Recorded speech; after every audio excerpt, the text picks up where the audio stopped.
Hi everyone, Phil again. Right, bit of a different topic today. I think most of you by now know that I really love flying. It's a great thrill, and the best form of flying that I know of is hang gliding.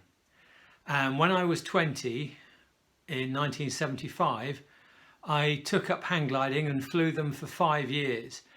And why? Why did I do it? Well, have a look at my face in this photo, and then I'll show you a bit of old cine film that gives you a feel for the exhilaration involved.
You can probably see from that grainy old cine film footage that it's really quite a thrill to be flying hang gliders. And the reason why is, although I've done lots of flying of lots of different types, I've flown up to 6-seater aeroplanes, I've done quite a lot of gliding, I've flown radar control models. But the thing is with hang gliding, and the reason I loved it was because it's Peter Pan, because that's exactly how it feels.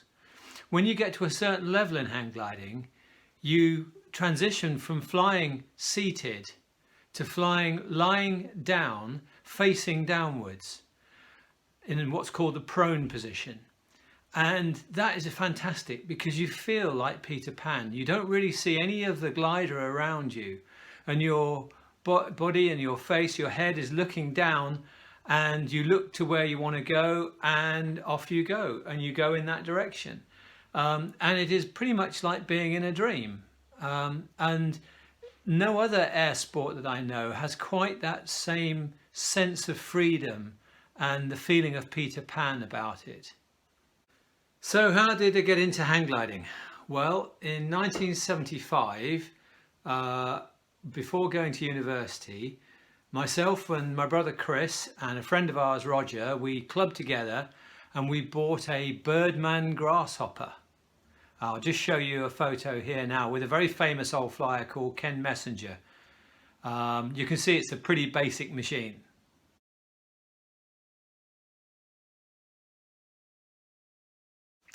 So we bought the Birdman grasshopper, and living in the East Midlands, we could only find a tiny hill near Market Harborough.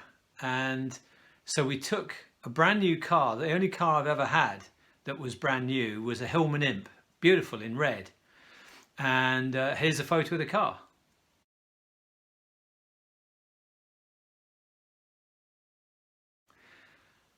And so we found this little hill, and the wind was coming up the hill, and we parked the car at the top of the hill.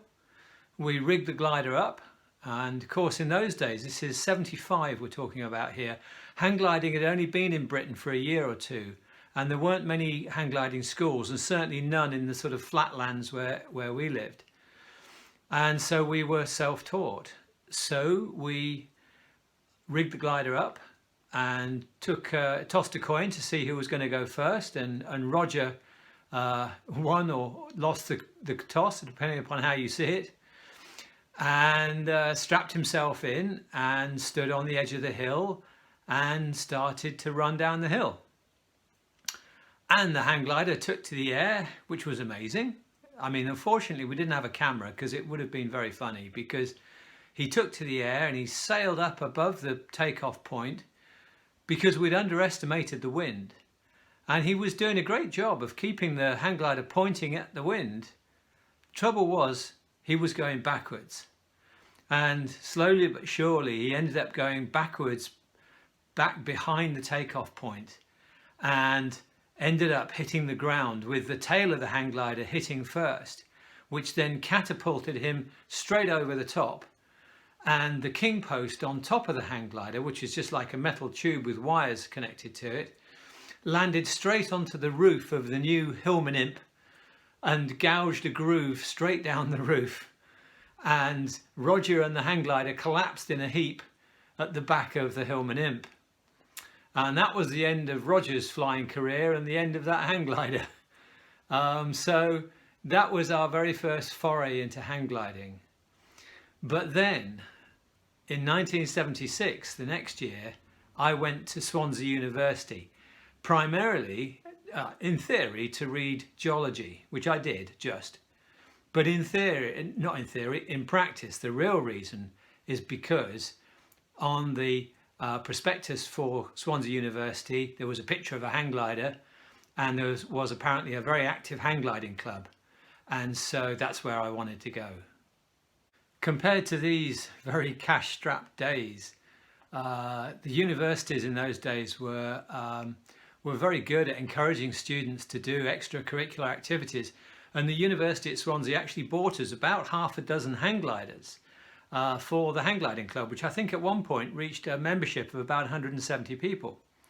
And I learnt to fly properly with the hang gliding club there, and then I became one of the instructors, and it was a lot of fun. And we flew all the hills in South Wales, and we used mostly highway products. They produced a glider called a Harrier, which flew very slowly, and that made it safer. And we used that for all the early training.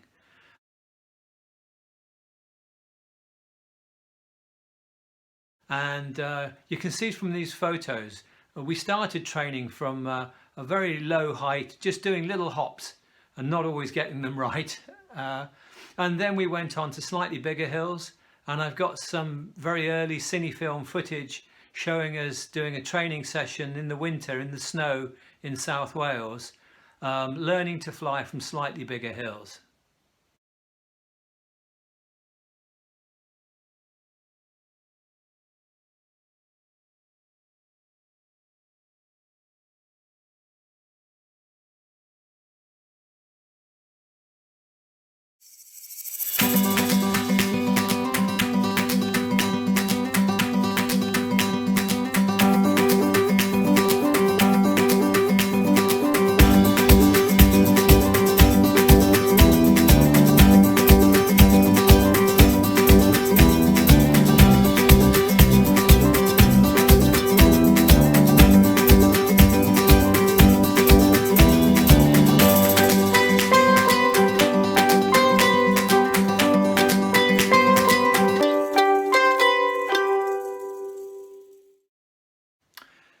When you progressed in training, you then flew from the big hills, and the biggest hill near us that was a very famous hill, still is, it's a very, very beautiful hill, is called Rossilli Down, and it's at the end of the Gower Peninsula where the Worm's Head Peninsula sticks out into the sea, and next to it is a beautiful line of hills which stretch for a couple of miles and just has the smooth winds off the Atlantic blowing straight up and over the Rossilli Down ridge.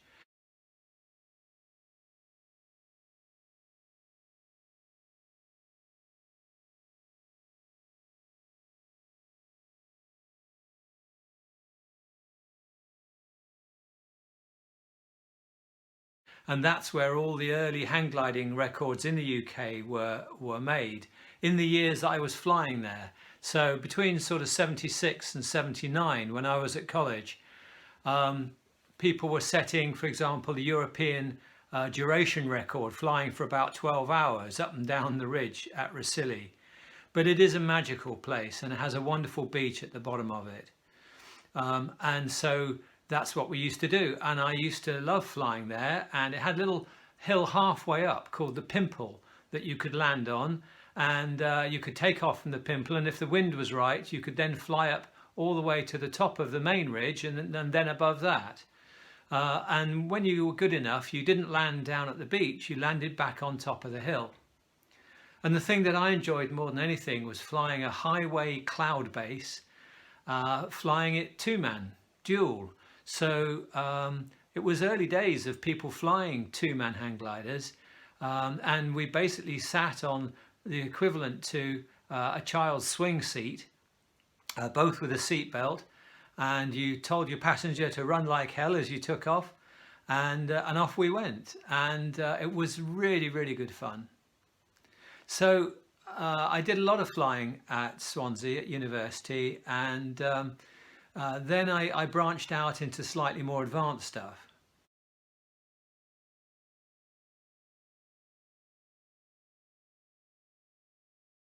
In those days, the goal with hang gliding was to try and fly cross country, to take off from one place and land in another.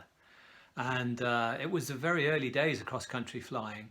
And I remember one day seeing someone take off from a hill a couple of miles away and fly over to the hill that we were flying from and land on top of our hill. And he landed as if he was a god that had flown the whole 2 miles across the valley to our hill. I mean, these days, the world record in Texas back in 2012 is about 475 miles. So things have come on a bit. But a very good friend of mine, Paul Gigg, who he taught me to fly originally at the university. He had what was at the time an advanced glider called a Phoenix, which had long wings, and it was a bit of a handful, and it was high performance, but you had to know what you were doing with it. And I remember one time Paul took his Phoenix glider, and we took 2 or 3 others. We climbed all the way up to the top of Pen y Fan, which is the highest point in South Wales. And Paul prepared to fly from the top of Pen y Fan. The trouble is, Pen y Fan at the top is a cliff, and it had a very gentle breeze blowing up the cliff, but it was pretty much a 90-degree sheer drop off the edge of the cliff. So, plucking up his courage, Paul very carefully went towards the edge of the cliff and put the nose of the glider out over the cliff, and of course the wind immediately caught it.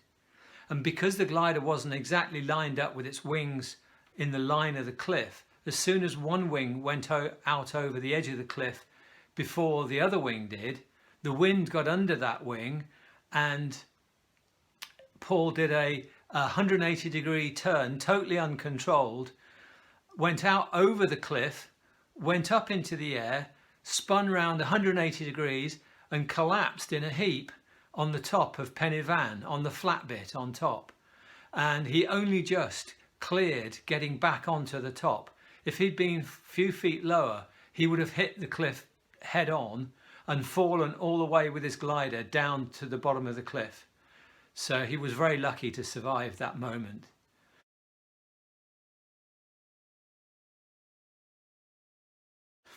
And stupidly, perhaps amazingly, I borrowed his glider once, and I had to do a geology field trip one summer in Dolgelly in North Wales, and I found a hill called Talibont. near Harlech Castle, and I used his glider to fly for about, well, I took off and I got into turbulence that I'd never come across before. And this glider was a handful anyway. And I got thrown all around the sky. All I wanted to do was get back on the ground. And I wrestled with this thing for sort of 10, 15 minutes before I could safely get it back on the ground. And I gave the glider back to Paul and thanked him profusely for a loan of his lovely machine. And I never went near it again. But that's what hang gliding was like in those days. And yeah, things did happen, you know, like sailing, like the sea, the air is very unforgiving, and you have to be very careful. And because we're all self-taught, a lot of people learnt, unfortunately, fatal lessons. One of our club members, I remember flying with him one day, and he took to the air in what was a pretty much experimental machine at the time called a Griffin, which was a weird looking machine with a sort of extra bit on the nose, a sort of spout on the nose. And he took off and was flying near a cliff, and he was doing a 360-degree turn round.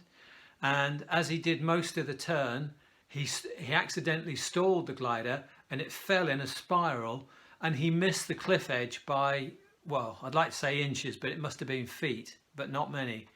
And he lived to tell the tale. But you know, we all learned from each other and from seeing what happens in different conditions.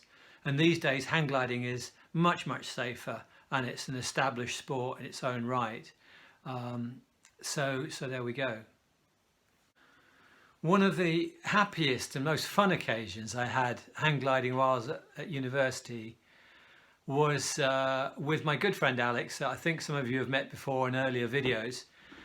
And we decided to go to his home village called Pendine in South Wales, which is a very famous place, partly because Dylan Thomas was from near there, but also because of the fabulous, I think it's 7-mile long beach that runs all the way along with sand dunes next to it. And at the end of the beach, end of the 7 miles, is a cliff that runs at 90 degrees to the line of the beach. And next to that cliff is a slipway where people go down onto the beach, and next to the slipway is a pub. So anyhow, Alex and I took a couple of the university hang gliders, and the wind was blowing beautifully onto the cliffs, which were about 200 or 300 feet high. So we climbed up to the top of the hills there, and we took off and we flew. We had a great time, and we were soaring up and down those cliffs for an hour or two. And while we were doing so, there was a land speed record attempt being taking part on the beach.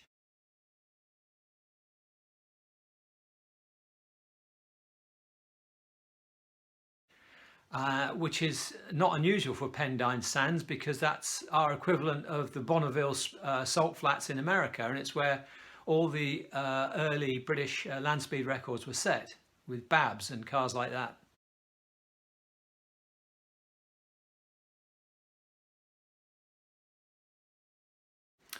Anyway, there was a guy called Barry Bowles, who was known as the Blonde Bombshell, who had put together on a minimal budget a rocket car. And so he was trying to break the British rocket car speed record on Pendine Sands. So whilst we were flying above him and all his entourage and the crew and all the gear, they were setting this car up. And then from the sky, we watched him fly, have his attempt. And he hurtled off down the beach, and I think he got to about nearly 200 miles an hour. And the sand, I think, was soft in places. And he totally lost control, and the car flipped over and somersaulted several times down the beach.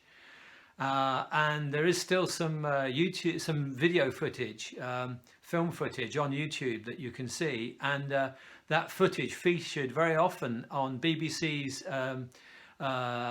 news programs in those days. This was about 1978. So Barry Bowles luckily was not killed, and his machine was completely smashed to bits.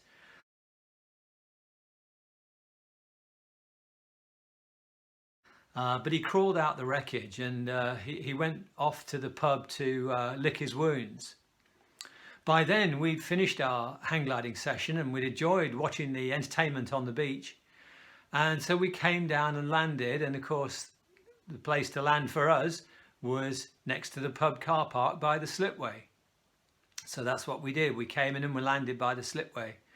And the irony was that to cap it all, at the end of that great day for us, Barry Bowles, pint in hand, still sort of shaking, wanders over the pub car park to us with our hang gliders. And he said to us, "You guys, you're absolutely nuts. You're going to kill yourselves with those things." So after university, the real world beckoned, and I took a graduate trainee, marketing trainee course in Dunlop, selling tyres to Africa and the Far East, and then joined the family company. But I didn't give up on my flying. I then went and I got my glider pilot's license. And then I got into powered flying. I had an early flying scholarship for a few hours training when I was young, back in the 70s. But in about 86, I then went out to America and got my pilot's license out there and completed the license. And I've been flying powered aeroplanes ever since then. But I always had a hankering to go back to the hang gliding days, because they were perhaps some of the happiest moments of my life was during those 3 years at Swansea University. And so occasionally, for example, I remember one weekend we went with friends to a place called Mam Tor up in the Peak District, where they were flying hang gliders and paragliders. And I remember watching them flying very enviously and wishing that I could still do that.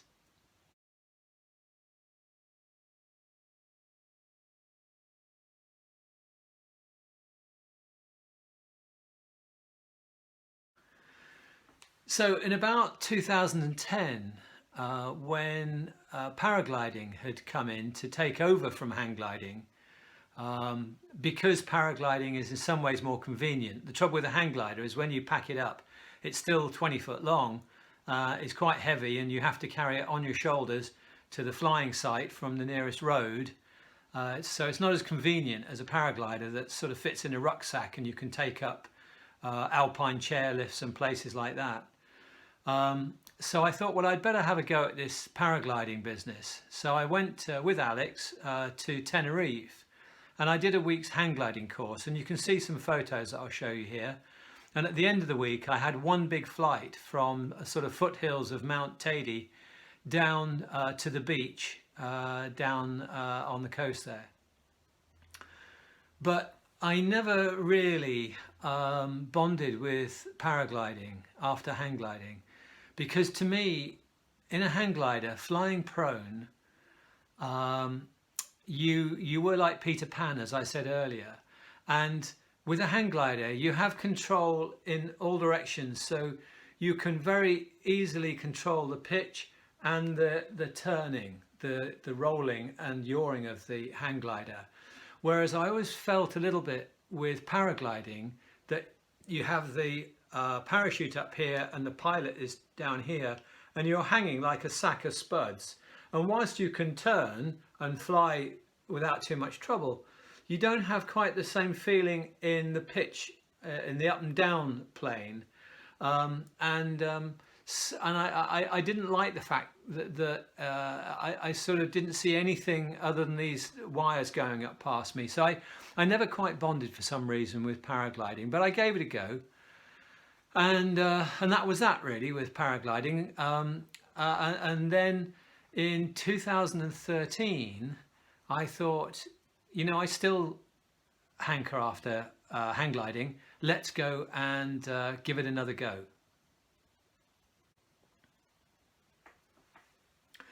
In 2013, whilst I was in France, I decided to have another go at hang gliding just to remember what it was like.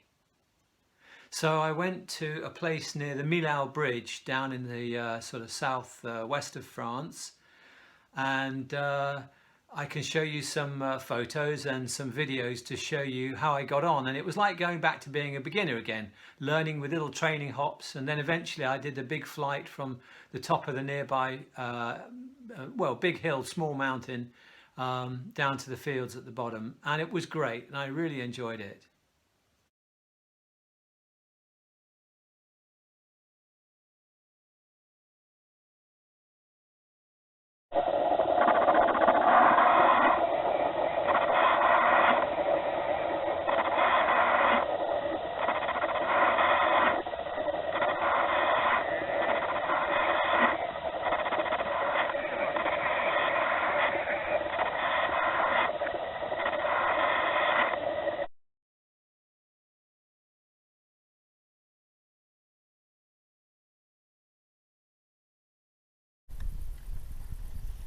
Run, run, run, run, run, run, run, run. Run, run, run, run. Still running, still running.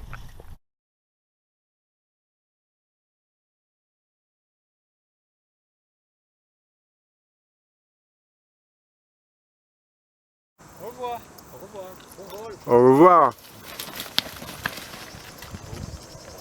Tranquille. Dis qu'il relâche. Non, non, non, non.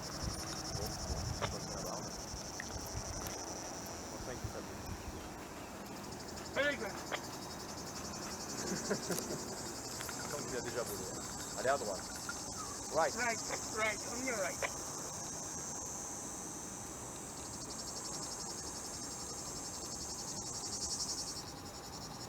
Ah, mais super. Tranquille. Maintenant il fait une ligne droite vers la terre. Very nice. Go straight on landing package. Right, and then straight on. Keep speed. Keep speed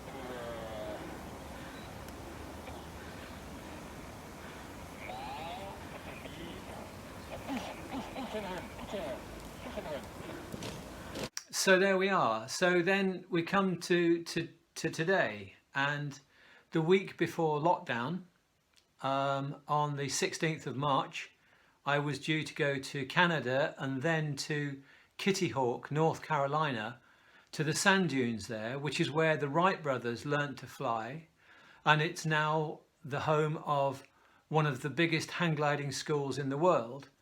And I had booked in to do a week's hang gliding course and to fly a replica of the 1902 Wright's glider. And of course, COVID has come along, and that's the end of that. But I still intend to go back there and to do some more hang gliding when it makes sense to go back out there. So yeah, that's what I'm waiting to do, and I can't wait to go out there. So finally, I just thought you'd be interested. If we go all the way back to 1979, when I was leaving Swansea University, I had the biggest decision in my life to make, really. And that was whether to stay in this country and follow conventional career path, which I did with Dunlop and then the family commercial property business, or to follow the passion that I had at the time, which was hang gliding. And I wrote to all the manufacturers of hang gliders in America, famous names like Delta, Up hang gliders, Sunbird, all these different people. And they all very kindly wrote back to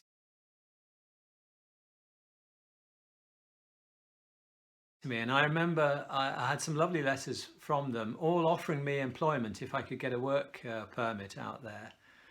And one of the guys that wrote back was a guy called Bill Bennett, who was one of the most famous hang glider pilots in the world, who went on to fly as James Bond in You Only Live Twice, where I think he flies a hang glider over a waterfall. And I sometimes wonder how my life would have evolved had I have spent from 1979 over in probably California, in the hang gliding world. I shall never know, but it always is there at the back of my mind, wondering how it might have been. Anyway, I hope you've enjoyed this look at hang gliding.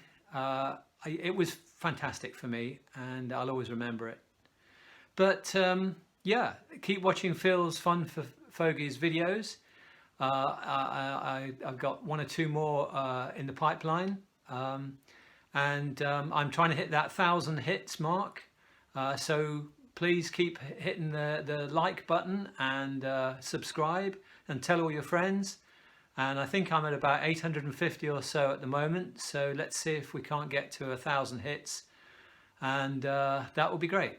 Okay, stay safe. All the best. Bye.